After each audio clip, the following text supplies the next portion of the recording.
Hello friends. आप सभी को पता होगा कि स्टॉक मार्केट में प्रोबेबिलिटी कितनी ज़रूरी है। कैसा रहेगा अगर हम उस तरह से ट्रेडिंग करें जिसमें मैक्सिमम संभावना हो हमारे जीतने की। ऐसे ट्रेड को हम हाई प्रोबेबिलिटी ट्रेड कहते हैं। पर हम हाई प्रोबेबिलिटी ट्रेड को फाइंड कैसे करें? Good question. High probability trade को फाइंड करने के लिए आपको कॉन्फ्लुएंस जोन की हेल्प लेनी चाहिए।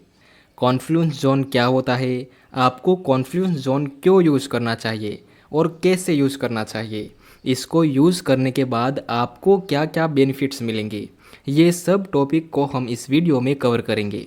ओके, तो क्या होता है कॉन्फ्लुएंस जोन?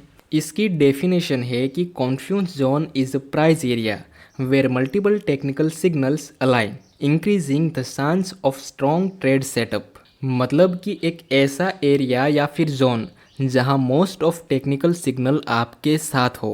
इसको मैं और भी ज़्यादा सिंपल कर देता हूँ। देखो, कुछ लोग चार्ट पैटर्न से ट्रेड करते हैं, कुछ लोग सपोर्ट रेजिस्टेंस और ट्रेंड लाइन का यूज़ करते हैं, तो कुछ लोग इंडिकेटर का यूज़ करते हैं, तो कुछ लोग सप्लाई एंड डिमांड जोन का यूज़ करते हैं।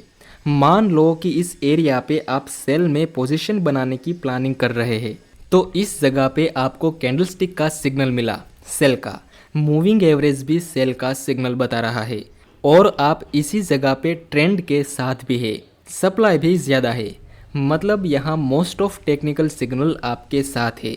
अगर आप ऐसे ट्रेड लेंगे तो मैक्सिमम चांस रहेंगे कि आपका प्रॉफिट टारगेट हिट हो। इन शॉर्ट, कॉन्फ्लुएंस जोन में ट्रेड करने से आपकी एक्यूरेसी नेक्स्ट लेवल हो जाती है।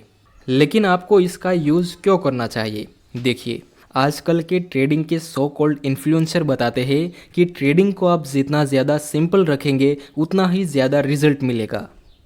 कोई सेंस है इस बात का? ट्रेडिंग में सबसे ज़्यादा ज़रूरी है कि कितनी संभावना आपके साथ है। जितनी ज़्यादा संभावना आपके साथ होगी उतना ही ज़्यादा रिजल्ट मिलेगा। इसलिए आपको ट्रेडिंग में मल्टीपल चीज़ों को चेक करने के बाद ट्रेड लेना चाहिए। आइए कॉन्फ्लुएंस जोन को एक ब्यूटीफुल एग्जाम्पल से देखते हैं। यहाँ पे स्टार्टिंग में प्राइस ऊपर जाता है और यहाँ से तेज़ी से प्राइस नीचे गिरता है। जहाँ से प्राइस नीचे गिरा वो एरिया हमारे लिए रेजिस्टेंस का काम कर सकता है। नेक्स्ट, मार्केट सिर्फ 2 ही कैंडल में ऊपर चला जाता है और आगे जाके हमें एक शूटिंग स्टार और कन्फर्मेशन कैंडल की फॉर्मेशन मिली। यहाँ आपको कैंडलस्टिक का सिग्नल मिला सेल करने का, सिर्फ एक कन्फर्मेशन। और कॉन्फ्लुएंस ट्रेडिंग में हम सिर्फ एक कन्फर्मेशन पे ट्रेड नहीं लेते। और आपको पता है ये स्ट्रेटजी आपको कब काम आएगी? जब आप लॉस रिकवर करेंगे, तब लॉस रिकवरी में ये स्ट्रेटजी एकदम भयानक तरीके से रिजल्ट देती है, क्योंकि इसमें आपको सिर्फ हाई प्रोबेबिलिटी ट्रेड ही मिलेंगे। इस स्ट्रेटजी में आलतू फालतू ट्रेड लेने की ज़रा भी परमिशन नहीं है।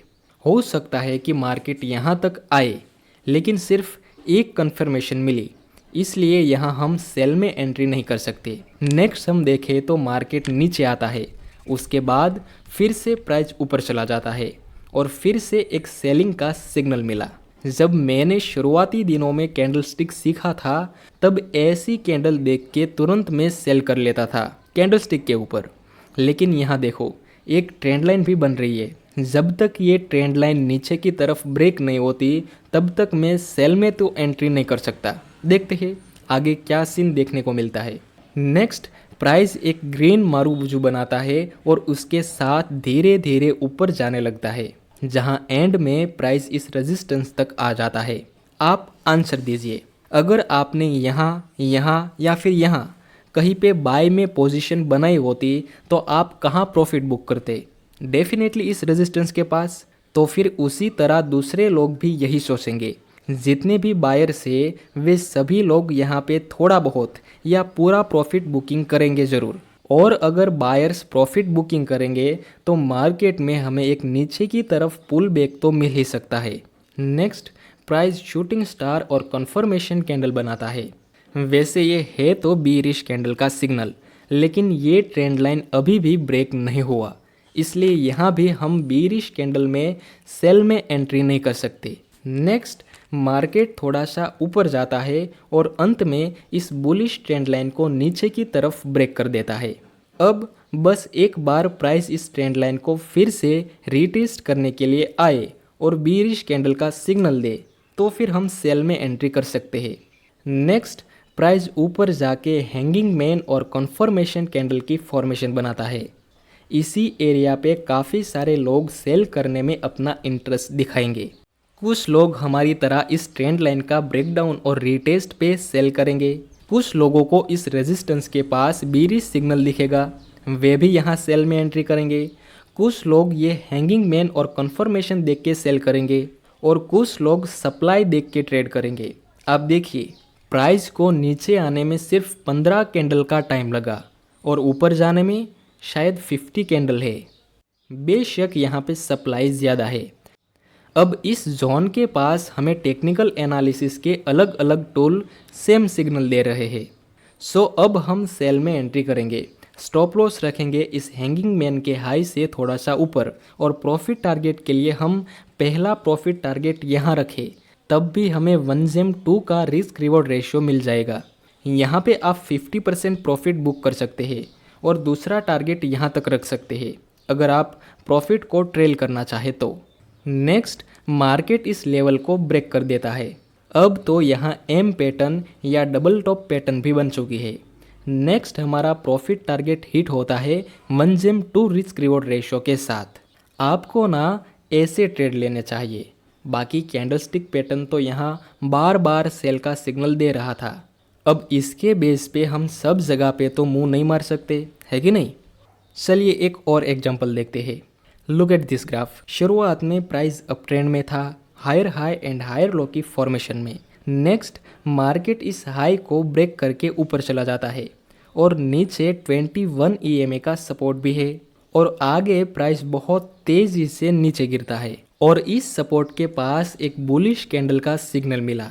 अभी भी ये अप ट्रेंड ही है क्योंकि ये रीसेंट स्विंग अभी ब्रेक नहीं हुआ और अप ट्रेंड के दौरान आपको ये बुलिश कैंडल का सिग्नल मिला। अब कुछ बिगनर्स ये बुलिश कैंडल देख के बाय में एंट्री करेंगे क्योंकि ट्रेंड बुलिश है और बुलिश कैंडल भी ये सपोर्ट के पास बनी, जिसमें वे लोग यहाँ तक अपना प्रॉफिट टारगेट रखेंगे और स्टॉप लॉस इस बुलिश कैंडल के लो से थोड़ा नीचे। हालांकि ये अप ट्रेंड है, फिर भी आपको यहाँ बाय नहीं करना चाहिए क्योंकि ये ट्रेंड लाइन का ब्रेकडाउन हो चुका है नीचे की तरफ और जिस EMA का सपोर्ट लेके प्राइस ऊपर जा रहा था उस EMA को भी प्राइस ने ब्रेक डाउन कर दिया। ट्रेंड लाइन का ब्रेकडाउन मिला मतलब या तो यहाँ एक साइडवे मूवमेंट मिलेगी या फिर ये ट्रेंड रिवर्स हो सकता है। तो फिर ऐसे में हम बाय में एंट्री क्यों करें। नेक्स्ट, मार्केट ऊपर जाता है और यहाँ तक आ जाता है इस ट्रेंड लाइन के पास, जो कि अब रेजिस्टेंस का काम करेगी। उसी जगह पे एक और रेजिस्टेंस भी है जहाँ पे मार्केट ने 2 बार रिएक्ट किया था। अगर यहाँ पे कोई बीरिश और कंफर्मेशन कैंडल का सिग्नल मिले तो हम सेल में एंट्री कर सकते हैं। नेक्स्ट, मार्केट बहुत ही ज़्यादा तेज़ी से नीचे गिर जाता है और कंफर्मेशन कैंडल भी बहुत ज़्यादा बड़ी है। अगर हम यहाँ सेल में एंट्री करेंगे ना तो हमारा स्टॉप लॉस बहुत ही बड़ा रहेगा और एक ही ट्रेड में हम इतना बड़ा तो स्टॉप लॉस ले नहीं सकते, इसलिए हम रीटेस्ट का वेट करेंगे। और अभी अभी यहाँ पे ये स्विंग भी नीचे की तरफ ब्रेक हो चुका है, मतलब एक proper down trend. Next, market हल्का सा नीचे आता है और फिर ऊपर चला जाता है, जहाँ अंत में हमें एक बीरिश सिग्नल मिला। अब हमें यहाँ सेल में एंट्री कर लेनी चाहिए क्योंकि यहाँ पे बहुत ही ज़्यादा सेलर्स एक्टिव होंगे, जिसका रीज़न है कि कुछ लोगों को यहाँ हेड एंड शोल्डर दिखेगा, वे लोग सेल का प्लान बनाएंगे। कुछ लोग इस सपोर्ट का ब्रेकडाउन और रीटेस्ट देख के सेल का प्लान बनाएंगे। कुछ लोगों को ये ट्रेंड लाइन के पास बीरिश सिग्नल दिखेगा, वे भी सेल का प्लान बनाएंगे। कुछ लोगों को ये EMA का रेजिस्टेंस और बीरिश सिग्नल दिखेगा, वे भी सेल का प्लान बनाएंगे। ऊपर से हम ट्रेंड के साथ भी है, बीरिश ट्रेंड। सो नाउ ये एरिया पूरी तरह से कॉन्फ्लुएंस जोन बन चुका है। Now we can trade in sell side. Stop loss रखेंगे यहाँ पे और इसमें हमें मिनिमम 1/2 का तो प्रॉफिट टारगेट मिल ही सकता है। नेक्स्ट हम देखें तो हमारा प्रॉफिट टारगेट कंप्लीट हो चुका है। फ्रेंड्स, याद रखना, कॉन्फ्लुएंस ट्रेडिंग में आपको बहुत ही कम ट्रेड मिलेंगे क्योंकि इसमें हम मल्टीपल कंफर्मेशन का यूज़ करते हैं, पर जब भी ट्रेड मिलेगा वो ट्रेड क्वालिटी ट्रेड होगा। लॉस रिकवरी के लिए ये स्ट्रेटजी बेस्ट है। और अगर आपको ये वीडियो अच्छा लगा हो तो एक लाइक ज़रूर कर देना।